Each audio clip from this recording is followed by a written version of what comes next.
we're done with generics, you never to look at that again. No, I'm just kidding. The next topic that we're going to cover is delegates. Does anybody know what a delegate is? Kind of like the method. Yeah, they do generate delegate methods. So yeah. You can They talk can, about they can. delegates I'm sorry. in length. I don't know anything. Say that again. I'm sorry. You can talk about delegates in length, please. I have no idea. Okay. All right. At length. I told you I know nothing. All right. Well, here we go. So, my 2 bullet points here that you guys can again download from the website. A delegate is a type that represents references to methods with a particular parameter list and return type. Okay. So, does that make sense at all?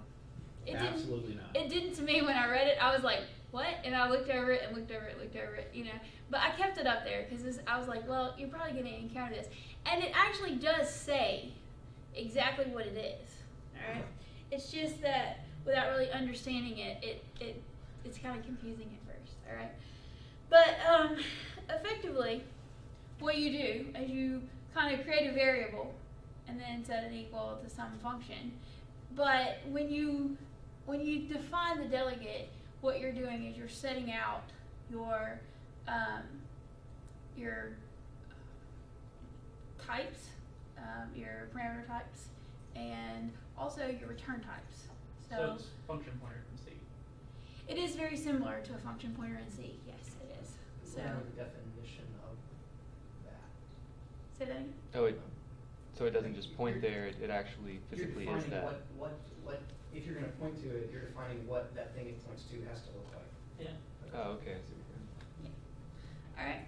So basically, what it is the delegates are just blueprints for your method signature. So it's just setting out your like I said, the return types, and then any of your parameter lists. So they have to match up when specifically your return type, I guess, if you're going to pass it anywhere, you have to use it. And the place that you've probably seen this, or the place that I've seen it the most anyway, is in JavaScript. Have you guys used JavaScript? Yeah? A little bit? Okay. You ever? Nope. Okay. If you have some variable and you set it equal to function, yeah, whatever. So that's what you're doing is you're setting up a delegate, is that you're saying, okay, we have this variable, and what we're going to do is we're going to set it equal to a function, and then when I want to call that function, I just reference it using the variable name. So that way, you don't have to pass an entire function inside as a parameter, because you wouldn't want to do, you don't want that whole definition written out for you. And in JavaScript, it's anonymous functions usually that you're doing it with, but it makes it real easy to reference them. So you're super excited about this. What's a method signature? What is a method signature?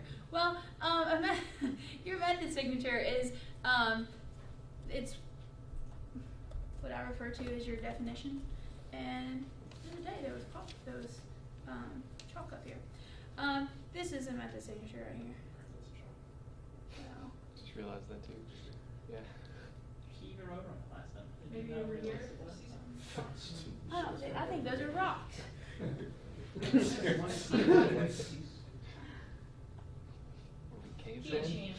They are numbered rocks, Right by on the way. stone. Yeah, don't get them on board. They're very specific. Do they? I hope this isn't one of them. It doesn't have a number, it's okay.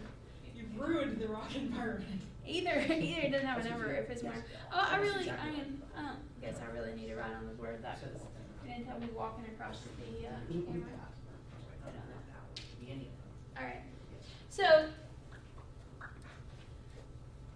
You have some chalk there, I guess. yeah, I'm okay. I think I'm just not gonna write on the chalkboard. You guys just let me back out of this. Don't make me do it. All right, let me save all this. We'll open I'm up. sorry, I didn't mean to distort your progress.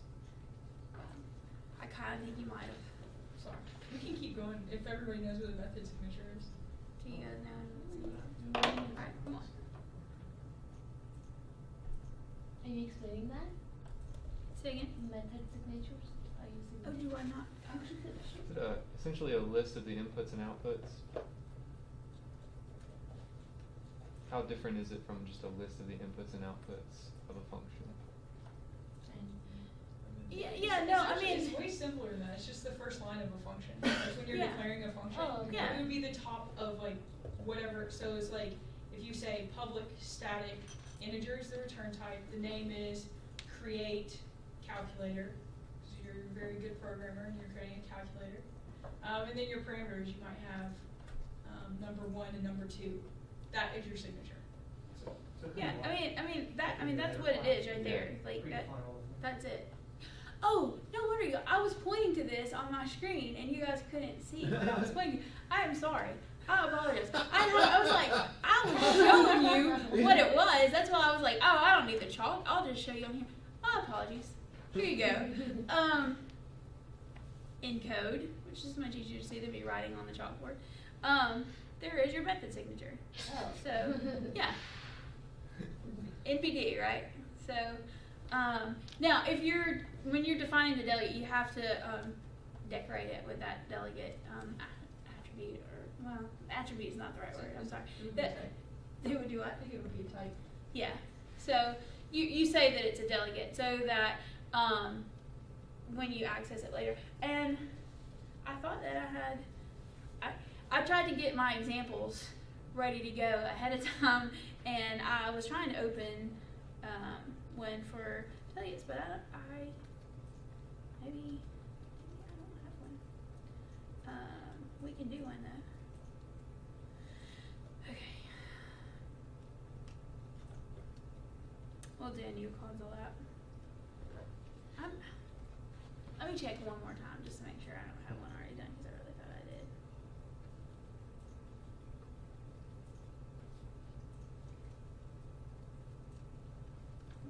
Maybe in 2013, Yep. Visual Studio 2013. Yeah. I'm having a little trouble seeing the rest of the menu as that thing pops up. Sorry. That's where I put all my other ones. So I must not have it. I thought that I did. Yeah, Bob Saget was from the other day. Alright. Alright, so we'll do console app.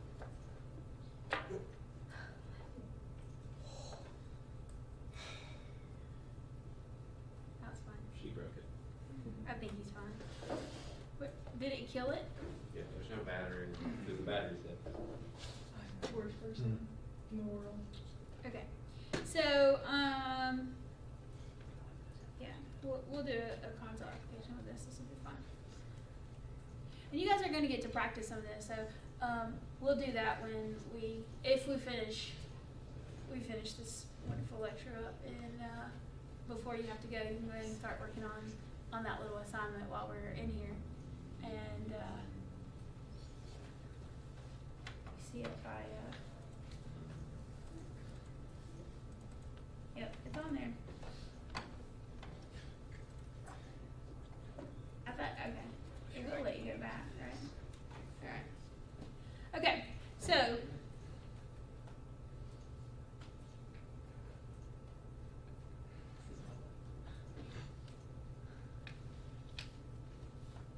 this will be fun to do from memory. Do it right from memory or else. Done.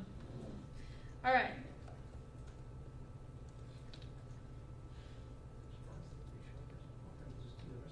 I wish it would. You have tab. No. Sorry, did I do the wrong tab? Yeah, that didn't work.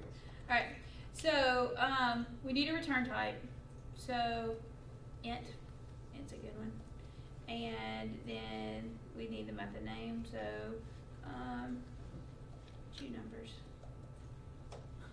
And int A and int B.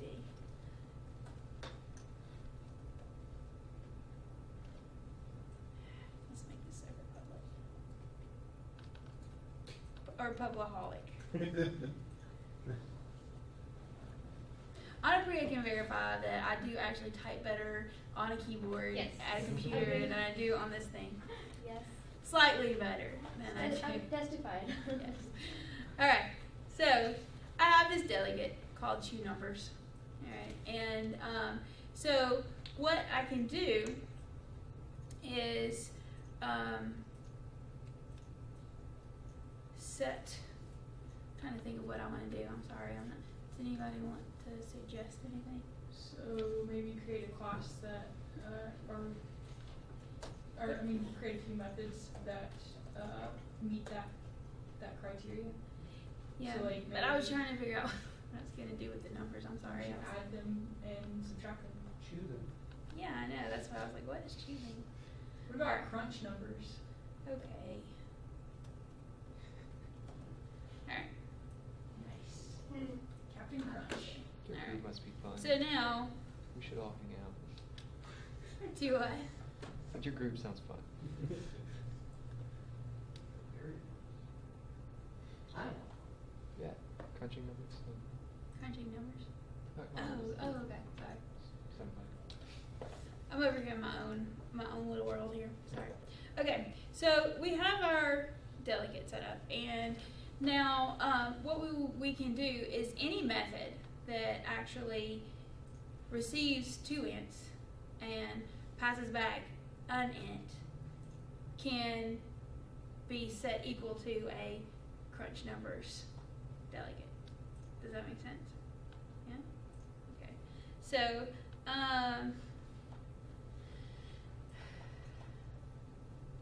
I'll just make everything public and, While you're at it, just make it static. Everything should be static. Don't listen to them. That My was a God. joke.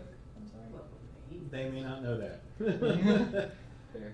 Static on server code is a good way to get fired. Yeah. Not specifically here, but in other places, you will get kicked I out was the about to door. say, is that what it takes? There was actually a guy at Daxco that got fired because he left a static in a function, and across the nation, every single user had the same username for about an hour. Oh. So, Well, that's for all very YMCA's. yeah, I was about to say, was it YMCA? It was YMCA's. Oh, there's a, okay. That's a quick way to get fired. So no static functions? Be very careful with static until you know how they work, especially if it's server code. If it is desktop side code, you can more or less get away with it. But anytime you have the fact that it's static means there's only one copy on the machine that it's running on. If it's running on a server, that means across the entire server there's only one copy of that. So anybody that's using it from like calling it from web service or using the website, it's all going to be that one exact copy. So if like you're storing your username in static, because he wanted to use it in some other place and thought that would be handy. Well, what it did is it means that every time somebody logged in, it replaced the user on the server with the new person that logged in. So everybody was like, you know, John C. Riley or something for an hour. And so all the records that went in the database were Sounds awesome. as if this one guy did everything, like 50 million records or something like that. So just Dude was be busy. careful. Mm. Alright. Mm. So,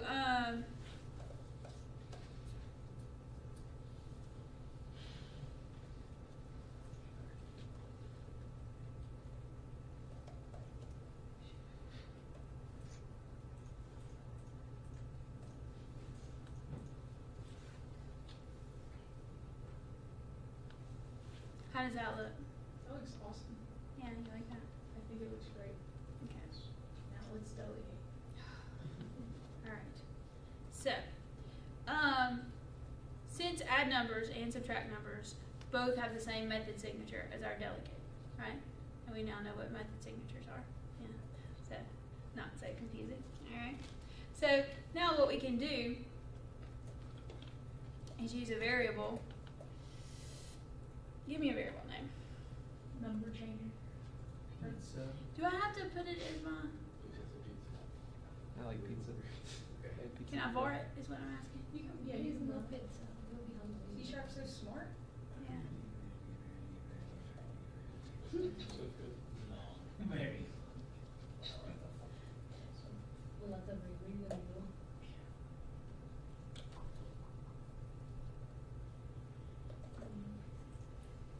Create a new.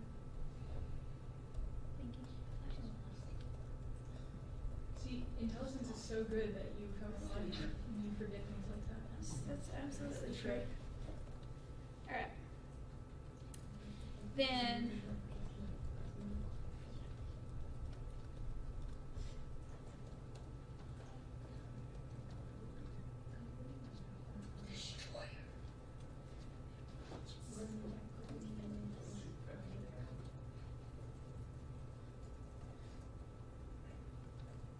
Can you make this bigger? oh yeah, I'm sorry about that. Every time I forget.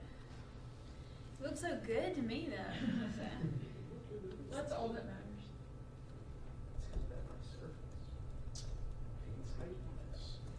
Yeah. Okay. So if you see what I've done here, I've got two variables, number changer and number destroyer, right? And when I instantiated them, I passed one add numbers, which is a method that we already know. We'll actually add two numbers, and then crunch numbers, which is going to subtract the numbers. So now what I want to do is call number changer, pass it my numbers,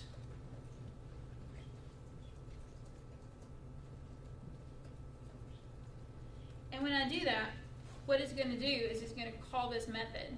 It's going to call this add numbers method, and it's going to pass it P will be 5 and Q will be 7, and it's going to add those two numbers and return it.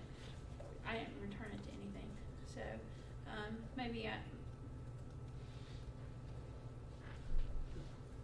Spit out console or something.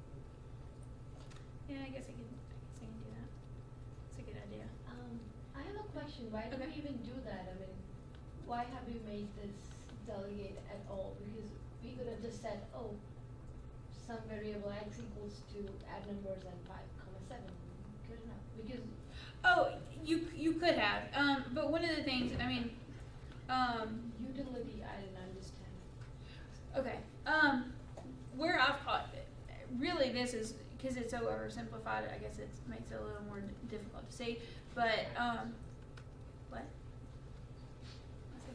Okay, but like I said, I mean, if you think about the fact that add numbers is a method right now being called, anywhere you put that is, you have that ability to method. The other thing it will do is it'll let you chain these methods together, and so sometimes you'll see delegates use a lot with like event handling and things like that. So it allows you to say, okay, at the point that I want that you add the numbers, then I need you to go subtract the numbers. That doesn't really make too much sense, I guess, but maybe if you were in a banking scenario where you had to, like, if you're moving money from one account to the other or something like that, once you do it, then you have to do the reverse operation. So you can, what they call it, multicasting, is that the right word? Multicasting. Multicasting. You say the word. Multicasting. Casting, yes. So you can like string them together. It has a lot of benefits with that, and then also just because you, like I said, if you have like a really complicated method, you're just passing that. So it's referencing that entire method anywhere you use it. So it it reduces your code. So I mean, in this case, not so much because it's such a small little thing, and we're not using it in a lot of places. But can you think of other? You could also use it maybe to expose extension points, like code that someone else writes against your code. If you make the delegate public, then someone else can implement a method that you didn't write. To, Okay. Plug in, like you may want to. That's a good point. You may know you want to do something and then let someone else know about it. Well, their code is going to want to do something specific, so you can give them something like this so they can plug into it. So like for instance, you create an extension where you're gonna accept a delegate, and basically at the end you're gonna call that function. You have to have a way to pass that function, like as like the signature. So like, do you know what a callback is? Have you heard of a callback? Okay, so basically maybe you want to run one function and then right after you want to call another function. It's called a callback. Okay. And so this is a perfect example of it where you don't necessarily know what exact function that is going to be called, but you know that it needs to adhere to some policy. So you know, okay, it has this return type and it has these parameters. But you're going to let somebody else who's using your code figure out what the functionality of that function is. So a delegate is a perfect example of that, where you're releasing that control of the functionality to somebody else. So instead of writing add numbers, can we actually pass like a string where you have the function name in it, and could that work? You can do that. You could do that with reflection. Yeah, But- reflection is a pretty deep topic that you No, know it's is like very because powerful, but it's what pretty I'm difficult. trying to understand is that it's already hard coded. Okay, that this particular function. The definition of it is, but when you're saying a new crunch number, both of those instances of crunch number do different things. And in this example, maybe not that's because like all three functions are in the same program, but they wouldn't have to be. Once you define what the function is going to look like, some other person at some other time in the future could write a whole different kind of thing that works like crunch number, that plugs in, like you may, your function may take, like, give me a crunch number, and I'm gonna call it, no matter what it is. It's And an you may not know what it interface. is. It's an interface for a function. So the same exact way that an interface works, Good. that like you would say, okay, in this interface, I want these properties and these methods. All right, and so you don't actually care about how it gets implemented. You don't care about that. The interface doesn't worry about the implementation. It merely worries about the rules of the implementation. So the delegate is the same exact way. Up here, she has a delegate in crunch numbers. Crunch numbers doesn't care about add numbers and subtract numbers. All that it cares about is creating a policy for something else along the line to adhere to. It's a way to enforce that these methods, add numbers and subtract numbers, however many other methods you want that do similar things, to just enforce the fact that they have the same exact signature.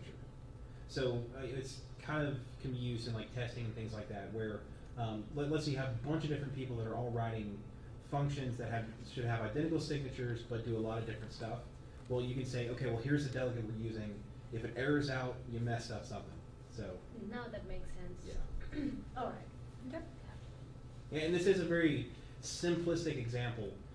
There are multiple uses where it could be extremely important, extremely powerful. This is, because they're all in the same file and they're all very simple, well, why don't you just call add numbers? Well, yeah, but if you have like really complex functions and a really complex program, then it's a good way to keep everybody kind of honest and on the same page.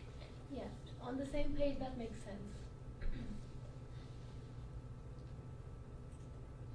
What if you had you passed in a private method to crunch numbers and the delegate was public, and you like tried calling that delegate in like another class? What would That's happen? a hard question. Yeah, okay. I think that actually gets down to scoping, because like public actually defines the scoping of the actual delegate. So like public delegate integer. So that's actually a really good question, because like public I don't think has so much to do with the actual signature so much as it says, okay, everything has access to me. So because delegate is a type of its own. My guess is that because it's a public delegate, because the public delegate has access to the private add numbers. See, that's not even right. Man, don't ask these questions. No, I'm kidding. I'm supposed to know kidding. nothing. Yeah, That's the scope. You're new here. it's just proven how little I understand delegates. But that's exactly what Yeah. she's very, it's a scoping issue. Yeah, it's a scope. Yeah, yeah. So public is defining that the delegate is public to everything, right? If we said up at the very top where it's public delegate in crunch numbers, if we said private delegate integer, it would make it private to this class. It would make the wouldn't delegate make private. the signature of other methods be private. Does that make sense? And I think that the private method that is adhering to this delegate definition, I think that whoever calls it is gonna determine whether or not you can, like, Right. So if whatever is calling the delegate, so anybody that want to call number changer or whatnot, if the method you pass in, if they can't use whatever private scoping they have on that, they wouldn't be able to use the delegate properly. Okay. Gotcha. That was a good question. That's a really deep question. You couldn't handle Resharper screaming at you, could you? No, I click can't. just click that light bulb and do whatever it says. Okay, All the time. whatever you said.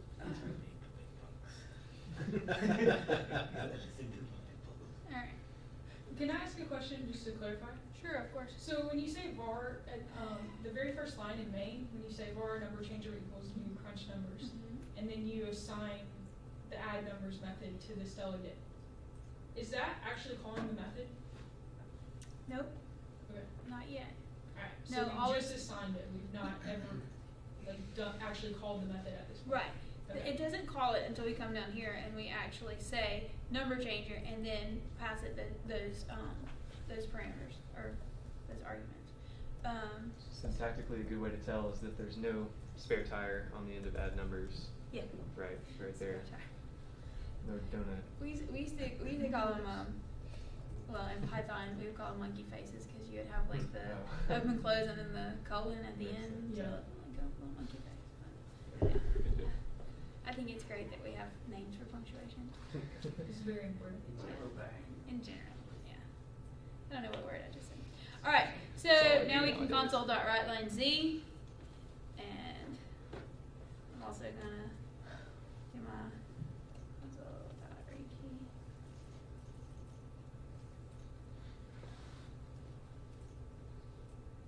We should get 12, yeah. Can y'all see it? It looks tiny to me. 12. All right. It says 12. Yes, that is correct. All right. All right. So,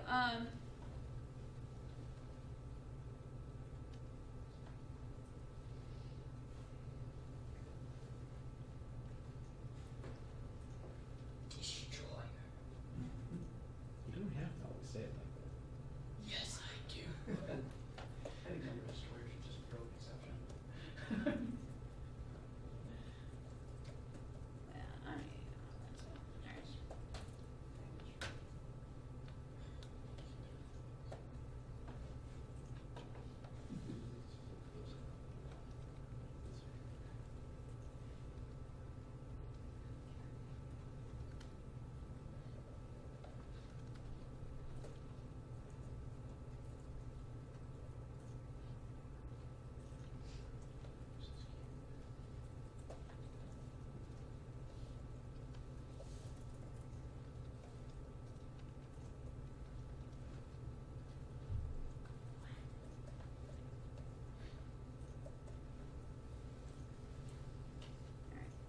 So then our 8 minus 5 is 3. Alright, so. Hooray. So, are you gonna cover multicasting or? Mm-mm. Okay. No, I'm just gonna I'll leave that alone. reserve those questions. Yeah. If you're interested in multicasting, we will have a private session about it that Carrie will lead. And, cause she and I had a private session about it last night and I was arguing with her for quite some time. Not that she was wrong, but that I needed the wrong thing explained, so. I'll say this, since we're not gonna go over it, if you are interested in learning it, that will shed a lot more light as to why delegates are useful. Yeah, Because we can okay. give you certain examples why they're useful, but multicasting makes delegates the most useful Right. in terms of like event delegation, so Yeah. just a small note. Oh yeah, that's true. Okay. Good. Alright, Cool example, thank you. you're welcome. Any other questions about delegates? Alright. Well, Edie, I haven't wasted enough time yet. We're actually gonna have to talk about Link now. So I just.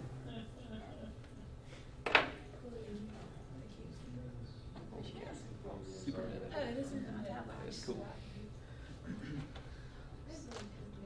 Yeah, so we get these things called functions. These things called delegates. It's called multicasting delegates. Somebody's probably gonna yell at me sometime about switching back and forth. It's all so new much for me between because we don't have it. I really find it cool that I can do that when I A little while don't ago. Is forget. it a button? Yeah. Yeah, it's just a button to switch back and The forth. new language But does, so we're I keep kinda forgetting having what to I've got up there. Also, I keep touching this computer screen. So yeah, I was like, It's a yes. touchscreen. It doesn't believe you yet. Keep Yeah. pushing button. All right. So let's talk about Link. Link is one of those things that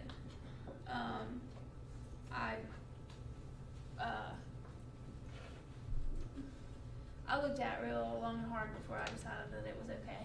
So Didn't really trust them. just kind of looked at it, so I was like, yeah, I don't know about all that. that. So now, LINQ or language integrated query, I didn't even know what it stood for until the other day. I had no idea. I was like, I don't know what it is, but let me look that up and figure that out. Because we do love acronyms around cats. So anyway, so basically what LINQ is going to let you, have y'all used LINQ before, just by the way? Alright, so the benefit of LINQ is that you've got one syntax that you can use, or one of the benefits is you've got one syntax that you can learn to use, and you can pull information from different types of data sources. Okay, so I come from a SQL world. That's why I look so long and hard at least to begin with. I really like SQL. I think it's great and it's fun, and yeah. Screw you all. Everybody giving me ugly looks. Okay. I like SQL. I find it to be logical and easy to use. Okay. However, I will fully admit when it gets over into our code that it's not always the easiest thing to translate from your actual program.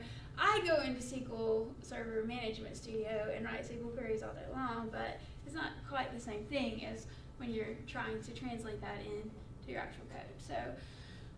So I accept the fact that this is something that is useful and does make our life easier. So, but in any case, so you have, and it's still similar to SQL. All right, so there's going to be some similarities there, and but it allows you to use a single syntax to.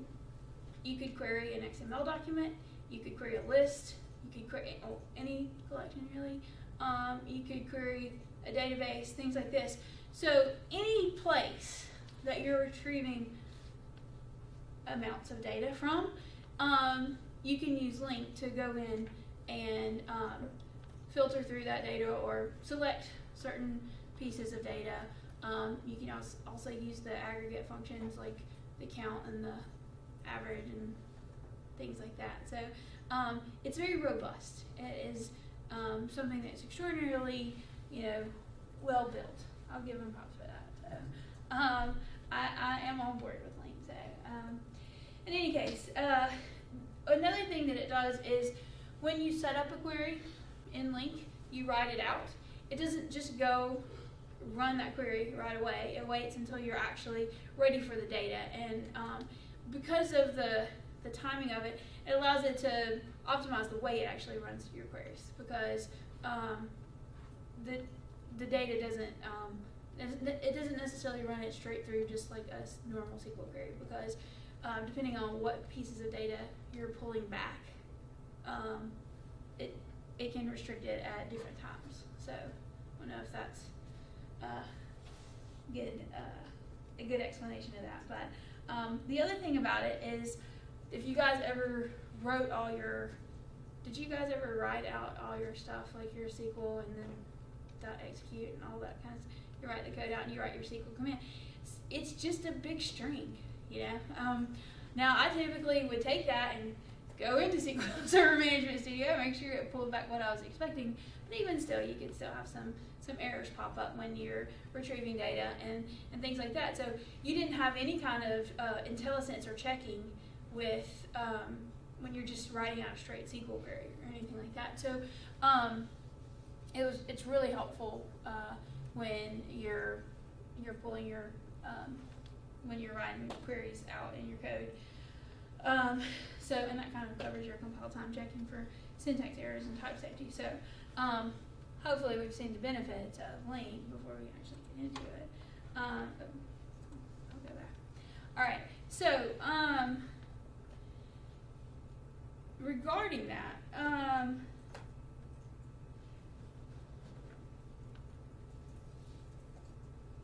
did you, Edie, did you have an opportunity to do a pull down link pad? I looked at it. You looked at it, yeah. Okay. I'm going to do my examples in Visual Studio rather than a link pad, because I still haven't gotten on board with link pad. I see the benefits of link pad. It just is a new tool that I haven't bothered to adapt to yet. So we're going to stick to Visual Studio. Just as a note for anybody who is curious and wants to learn more, LinkPad is just, it's a very way smaller environment than Visual Studio, and it's kind of, it like utilizes Link in a lot of like the IntelliSense and stuff like that. You can give it like for instance, you could give it a SQL connection, like information, and it will go and it will create a bunch of stuff for you. It will create like entities for you. So it goes and analyzes your table and says, okay, you have a table of application. Let's turn that into an object that you can easily access. So it does a lot of stuff for you, and it's very great for learning Link. Very smart, good environment. Yeah. So but it has all the same functionality that Visual Studio has. So it's not everybody's cup of tea, and it's not necessary. So. I feel like it's something that I can benefit if I ever take the time to learn it, but I just haven't used it, and so. Like Resharp, it is awesome.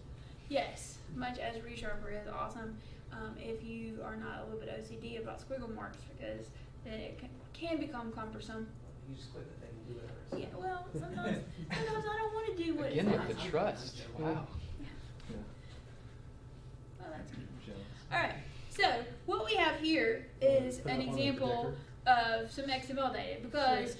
Projector. Oh, thank you. What we have here is an example of tiny proportions. And, all right. So we have this XML file that has some people data in it, and we will open that file up. Oh, it's over here, isn't it? I just gotta show it. Yeah. It's unincluded. I'm sorry. It's my fault.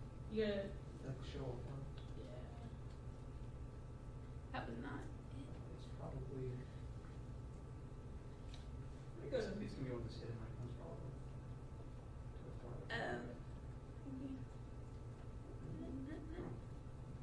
What kind of cheap version?